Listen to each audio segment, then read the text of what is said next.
The second half of verse 3 in the Message says, there is no such cause-effect here. Look instead for what God can do. Look instead for what God can do. It's not about why.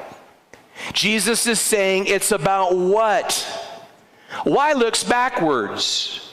What looks forward. I mean, we drove a 31-foot motorhome from Los Angeles to Rupert. We're towing a tow car, so we're 50 feet long. What would you say if I told you that I had driven all those miles in reverse?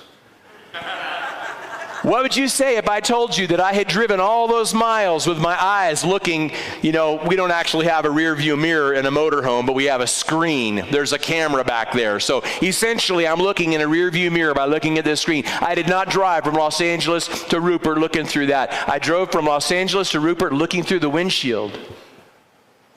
And part of what Jesus is saying is that many of us, especially if we're the ones who have gone through the trauma, we have spent long enough looking in the rearview mirror.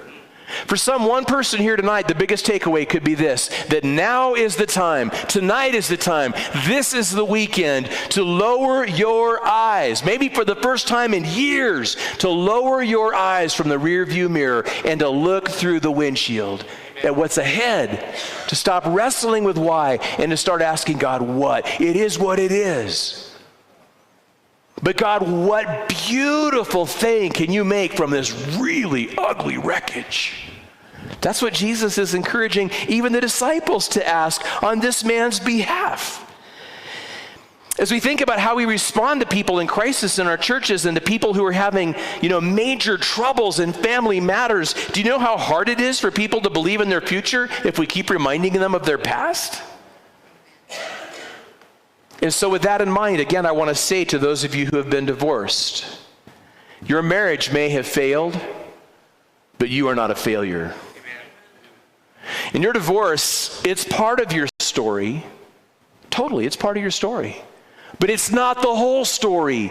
God isn't finished writing your story. He is still writing your story right here, right now, tonight, and in the days and weeks and months and years ahead.